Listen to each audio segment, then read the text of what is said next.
Hello guys, यहाँ पर हम लोग जो ज्योग्राफी के एमसीक्यू हैं उसमें लगभग हम लोग 10,000 एमसीक्यू टारगेट करने का हमारा टारगेट था, पूरी करने का। और इसके बाद जो हमारी 18वीं सीरीज़ है, इसका जो टॉपिक है आज का हमारा ये है भौगोलिक विचारक, यानी ज्योग्राफिक थाट्स से जो संबंधित क्वेश्चन बनते हैं उनकी चर्चा हम करेंगे। ज्योग्राफिकल थाट्स से भी क्वेश्चन कई सारे पुटअप होते हैं, तो उनकी भी चर्चा हम इसलिए कर रहे हैं क्योंकि यहाँ से क्वेश्चन कई बार आ भी चुके हैं। ठीक है, तो आते हैं क्वेश्चन पर। तो इसके पहले हमको कुछ लिंक भी दी गई हैं जिससे आप वहाँ पर यूट्यूब में जाकर आप लिंक से ज्वाइन कर सकते हैं सीरीज़ को। जैसे आपका 10,000 एमसीक्यू की जो सीरीज़ है वहाँ से आप ज्वाइन कर सकते हैं प्लेलिस्ट। टीजीटी पीजीटी की कुछ सीरीज़ें बनाई गई हैं, वो ज्वाइन कर सकते हैं। इसके बाद कुछ वन टॉपिक बनाए गए हैं, किसी एक टॉपिक पर काफ़ी बड़ा लेक्चर दिया गया है, तो उन्हें आप देख सकते हैं। इसके बाद ये इंपॉर्टेंट है आपके लिए, जो जितनी भी इंपॉर्टेंट बुक्स हैं उनको बताया गया है, और कुछ प्रैक्टिकल ज्योग्राफी क्वेश्चन एमसीक्यू कराए गए, उन्हें भी आप कर लीजिएगा। ठीक है, ये पीडीएफ आपको टेलीग्राम चैनल पर प्रोवाइड कर दी जाती है, जिसकी लिंक यहाँ पर दी गई है। तो यहाँ से हमारे यूट्यूब चैनल के द्वारा आप यूजीसी नेट का फर्स्ट पेपर जल्दी ही अपकमिंग है, जल्दी आपको मिलने लगेगा। और जो सेकंड पेपर है आप ज्योग्राफी के लिए वो तैयार कर सकते हैं। टीजीटी पीजीटी कोर्स भी आप तैयार कर सकते हैं। इसके बाद अभी जो कंप्लीट ज्योग्राफी आपको किसी भी एग्ज़ाम को क्रैक करने के लिए वो आप यहाँ से ज्वाइन कर सकते हैं। कोई भी पीडीएफ अगर आपको प्राप्त करनी है तो आप नंबर पर व्हाट्सअप या मैसेज कुछ भी कर सकते हैं। तो आते हैं क्वेश्चन पर। पहला क्वेश्चन कहता है there is a strong link between environment and reflection and decision making, what the statement related to। मतलब ये स्टेटमेंट दिया गया है आपके सामने, ये किससे संबंध रखता है। क्वेश्चन कहता है हिंदी में, पर्यावरण प्रतिबिंब और निर्णय लेने के बीच एक सशक्त संबंध होता है, ये कथन किससे संबंध रखता है। तो ये ह्यूमनिज्म से नहीं रखता है, इटिगेशन से, एक्सटर्निज्म से, वेलफेयर अप्रोच से इससे नहीं रखता आपका, ये आपका व्यवहारवाद से संबंध रखता है। बी आंसर क्या होगा, बिल्कुल इसका सही होगा। देखिए, अब व्यवहारवाद में जब चीज़ों को हम व्यवहार में लाते हैं उस पर क्या इफेक्ट पड़ता है, ये सब चीज़ें हमें व्यवहारवाद में देखने को मिलती हैं कि कैसे कैसे सही है और क्या क्या गलत है। ठीक है,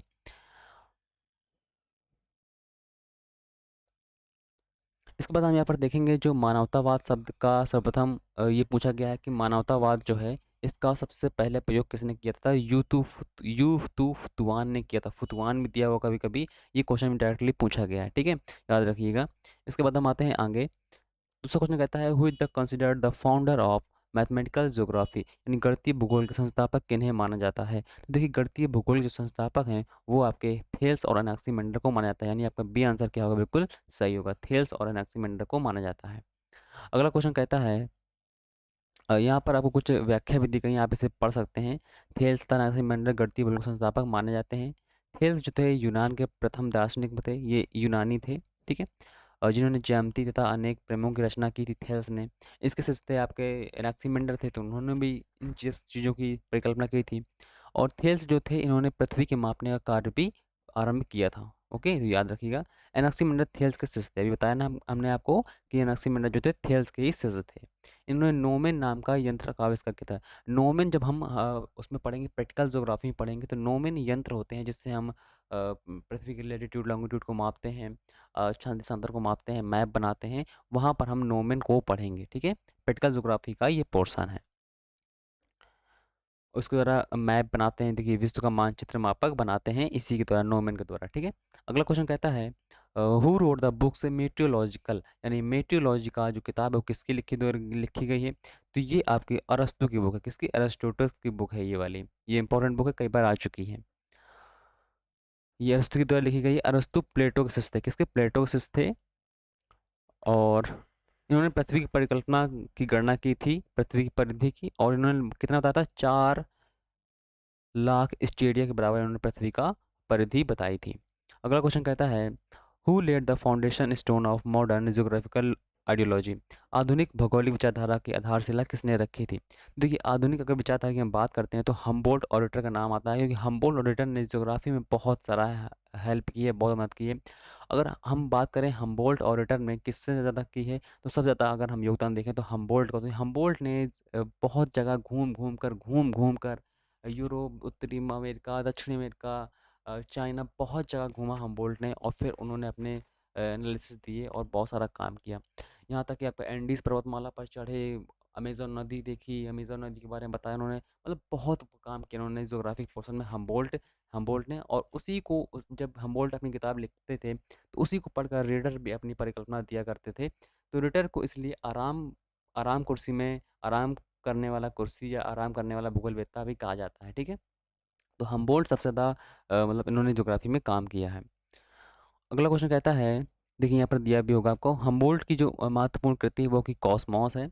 हम्बोल्ट पहला ऐसा व्यक्ति था जिन्होंने स्पेनिश मेसेटा की सही ऊंचाई मापी। ये मेसेटा का पठार जो स्पेन में पड़ता है उसकी ऊंचाई बात कर रहा है।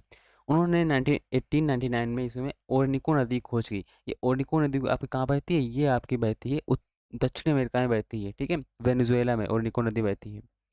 इसका अमेजन संबंध के सत्य को स्थापित किया। मैं इन्होंने अमेज़न से संबंध बताया कि ये अमेज़न नदी में ही आपकी इसमें मिलती है, ठीक है।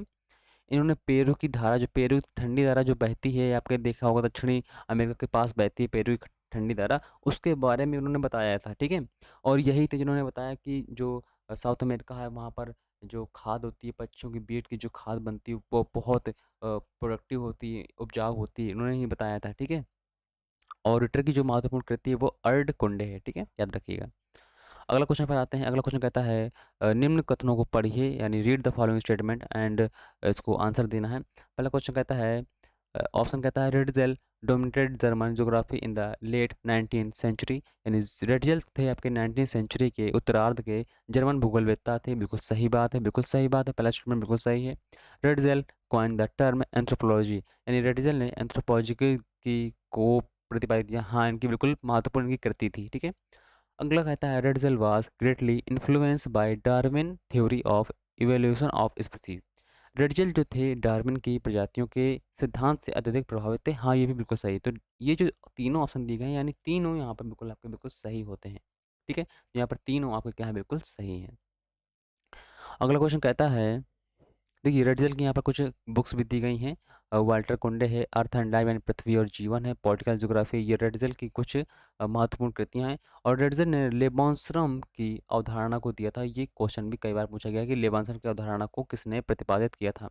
तो लेबॉन्सरम की जो अवधारणा थी उसे रेडजल ने ही प्रतिपादित किया था। अगला क्वेश्चन कहता है निम्नलिखित में से काल क्रम के अनुसार लगाइए।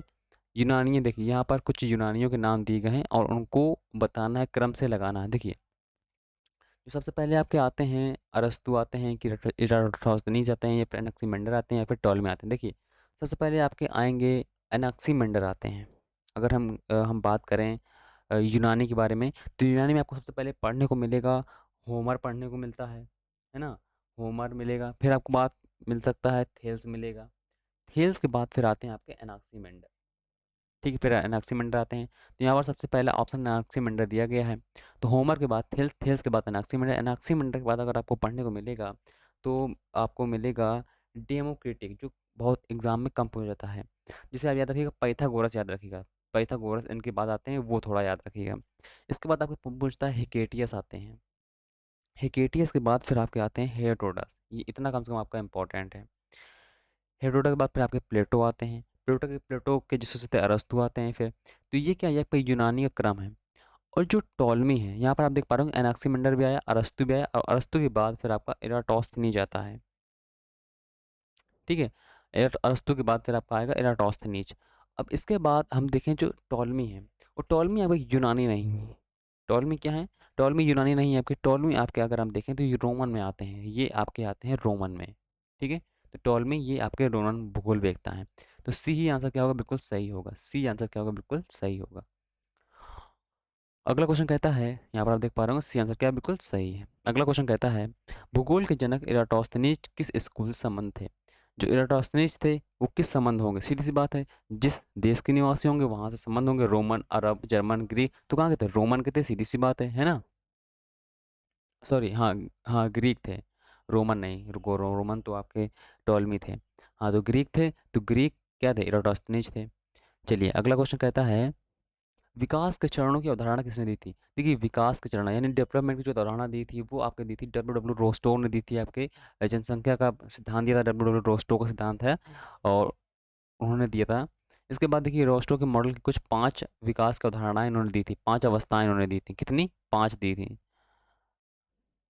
5 स्टेज दिया था। ये स्टेज ही पूछ जाती हैं आपसे कि कितनी स्टेज दी थी, उन्होंने 5 स्टेज दी थी। Traditional society, pre condition of departure, departure, इसके बाद आपके डिपार्चर ऑफ मॉर्टिटी, इसके बाद स्टेज ऑफ मास कंजप्शन। ये इनकी 5 स्टेज हैं, ठीक है। ये स्टेज आपको पता होना चाहिए, ये इंपॉर्टेंट हैं, ठीक है।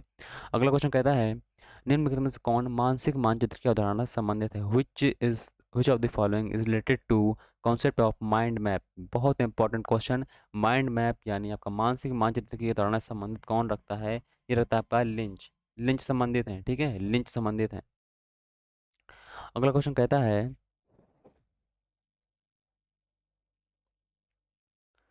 सूची फर्स्ट को सूची सेकंड से मिलाना है आपको। तो सूची फर्स्ट में आपके भूगोलवेत्ता दिए गए हैं और सूची सेकंड में आपकी संकल्पनाएं दी गई हैं। देखिए सैमुपल है जो आपकी, यानी ये आपकी आर्किक डिटर्मिनिज्म से संबंधित है, सीधी सी बात है ना। तो सैम्पल का पाया का आर्किक डिटर्मिनिज्म, और ए का मतलब थर्ड दिया गया, तो ए का थर्ड आपका इसमें नहीं है, ये गलत हो गया, ये भी गलत हो गया, यानी आपके पास 2 ऑप्शन बचते हैं। अब देखते हैं बी का। जो ब्रांचेस थे वो आपके संबंध थे प्रोबेबिलिज्म यानी संभववाद से। इसके बाद जो डेविस हैं, डेविस आपके हिराइकल ज्योग्राफी यानी क्रमबद्ध भूगोल संबंधित हैं। इसके बाद आपका जो बर्गेस है, बर्गेस ने आपको दिया था संकेंद्री सिद्धांत दिया था, यानी कॉन्सेंट्रेट फील्ड थ्योरी दी थी, यानी सी का फर्स्ट इसमें नहीं दिया गया, तो ये भी गलत हो जाता है आपका, यानी सी आंसर क्या बिल्कुल सही हो जाता है, ठीक है। अगला क्वेश्चन कहता है विडाल डी लाब्लासा निम्न में से किस विचारधारा से संबंधित थी? Vidal de la Blache was associated with which of the following ideology? तो हमें पता है विडाल जी लाब्लासा जो थे वो आपके आधुनिक थे, और ये संभववाद से संबंध रखते थे। किससे? संभववाद यानी प्रोबेबिलिज्म से। और ये फ्रांस के थे। फ्रांस के इन्होंने जो क्षेत्र छोटे छोटे क्षेत्र बांटे थे वो उन्होंने पेज कहा था। क्या कहा था? पेज। पेज की संकल्पना ये पूछा गया है, पेज की संकल्पना किसने दी थी? तो पेज की संकल्पना जो दी थी वो विडाल डी लाब्लासा ने ही दी थी। और फ्रांस का भूगोल है, और इन्होंने फ्रांस के भूगोल में इन्होंने बहुत योगदान दिया था विडाल विडाल डी लाब्लासा ने। इसलिए ब्लास को मानव भूगोल का और फ्रांस के भूगोल का पिता माना जाता है। अगला क्वेश्चन कहता है ई ईसी सैम्यूपल में से किस स्कूल ऑफ ज्योग्राफी संबंधित थी? मतलब किस स्कूल से संबंधित रखती थी? ये अमेरिका की थी, तो अमेरिका से संबंध रखती होंगी, सीधी सी बात है ना। अ, अगला क्वेश्चन कहता है किसे मानव भूगोल का जनक कहा जाता है? तो who is the called father of human geography? तो रेडजेल को ह्यूमन ज्योग्राफी का पिता कहा जाता है, ओके। रेडजेल को ह्यूमन ज्योग्राफी का पिता कहा जाता है। रेडजेल एक बहुत महत्वपूर्ण जर्मन भूगोलवेत्ता थे। कहाँ के थे? ये आपके जर्मन के थे, जर्मन के। ये आपके जर्मन के थे। और इनकी अगर हम महत्वपूर्ण कृति की बात करें, तो इनकी महत्वपूर्ण की जो कृति थी वो एंथ्रोपोजोग्राफी थी, और ये बहुत इंपॉर्टेंट है, बहुत बार पूछी गई है। देखिए मानव भूगोल के जनक रेडजल को कहा जाता है, जबकि विडाल डी लवलासा संभववादी विचारधारा के प्रतिपादक थे। और ये तो मानव भूगोल विडाल डी लवलासा की है, लेकिन हम बात करते हैं रेडजल की। रेडजल की जो महत्वपूर्ण कृति थी वो कौन सी थी? एंथ्रोपोजोग्राफी इनकी कृति थी। अगला क्वेश्चन कहता है, हाँ, सूची फर्स्ट को सूची सेकंड से मिलानी है। यहाँ पर दृष्टिकोण दिए गए हैं, यानी आपके यहाँ पर जो योगदान है वो दिया गया है। इसके बाद यहाँ पर भूगोलवेत्ताओं के नाम दिए गए हैं। तो यहाँ पर हम देखेंगे जो नौ निश्चयवाद है वो किससे संबंधित है? वो आपका ग्रिफिथ टेलर से संबंधित है, यानी ए का थर्ड। बस ए का थर्ड, यानी बी आंसर मिल गया, हम गलत, बाकी सब गलत हैं। ये सब क्या है? ये सब गलत है ना। तो अगर बी ए का थर्ड है तो वालफेयर यानी कल्याण पड़ा भूगोल किससे संबंधित है? डी एम स्मिथ से। इसके बाद प्रैक्टिकल जो है आपका, ये संबंध है आपका वॉलन क्रिक से। और जो मॉडर्न ह्यूमनिज्म यानी आधुनिक मानवतावादी, ये आपका गोमेन यानी ओल्सन से संबंधित है, ठीक है। बी आंसर क्या इसका बिल्कुल सही हो जाता है। अगला क्वेश्चन कहता है वाणिज्यिक भूगोल के जनक किसे माना जाता है? The Pioneer of the commercial geography. तो एजी मैकेंडर नहीं होंगे, चिल्सुचीस पैट्रिक एजीड हो सकते हैं। सॉरी, पैट्रिक एडी से नहीं है, जी जी चिसोल्म है। कौन है? जी जी चिसोल्म। यहाँ पर ये मीनिंग थोड़ी गलत हो गई, ठीक है। अगला क्वेश्चन कहता है, देखिए यहाँ पर थोड़ा पढ़ लीजिए, वाणिज्यिक भूगोल के प्रणेता जो है जी जी चिसोल्म है। और मैकेंडर ने जो दिया था सिद्धांत वो हार्टलैंड थ्योरी यानी हृदय स्थल सिद्धांत दिया था। मैकेंडर ने 1909 में गेबल ज्योग्राफी ऑफ सोसाइटी के समकक्ष इतिहास की भौगोलिक धुरी नामक शोध पत्रिका को प्रतिपादित भी किया था। ये क्वेश्चन पूछा गया है। अगला क्वेश्चन कहता है निम्नलिखित में दार्शनिकों में किसने अनेकता में एकता का सिद्धांत प्रतिपादित किया था? यानी यूनिटी इन डाइवर्सिटी का सिद्धांत जो है किसने प्रतिपादित किया था? कॉलेटर, इमानुएल कांट, वन हम्बोल्ट, या फिर ओ एच के स्पेट? तो जो ये सिद्धांत है आपका कार्ल डेटर का है। किसका? कार्ल डेटर का। और ये बहुत बार पूछा गया, बहुत बार पूछा गया। तो याद रखिएगा थोड़ा, ठीक है। इसके बाद हम अगले क्वेश्चन पर आते हैं। चलिए हाँ, यहाँ पर क्वेश्चन लगभग आपके समाप्त होते हैं। तो ये जो 16 क्वेश्चन हमने किए हैं ये काफ़ी इंपॉर्टेंट क्वेश्चन है, हम आगे भी कवर करेंगे, परेशान नहीं हुई। यहाँ पर हमने सिर्फ क्वेश्चन किए हैं जो काफ़ी इंपॉर्टेंट, जो कई बार आ चुके हैं। तो इसकी जो सीरीज़ है वो लगभग बन रही, कंटिन्यूटी बनाए रखे हैं हम। और जो इसकी पीडीएफ आपको टेलीग्राम चैनल पर या फिर व्हाट्सएप पर प्राप्त कर सकते हैं इसे। जो ये सीरीज़ है 10,000 एमसीक्यू की जो सीरीज़ है, इसे पूरा करने के बाद आप किसी भी एग्ज़ाम को अगर आप देते हैं तो आपके लिए बहुत ही सिंपल लगेगा। मैं कोशिश करता हूँ पूरी जल्दी जल्दी पूरी हो जाए। तो बने रहिए हमारे साथ, जुड़े रहिए। आपके सहायता ज़रूरत है तो लाइक शेयर कमेंट करते रहिए। मिलते हैं नेक्स्ट वीडियो में। धन्यवाद।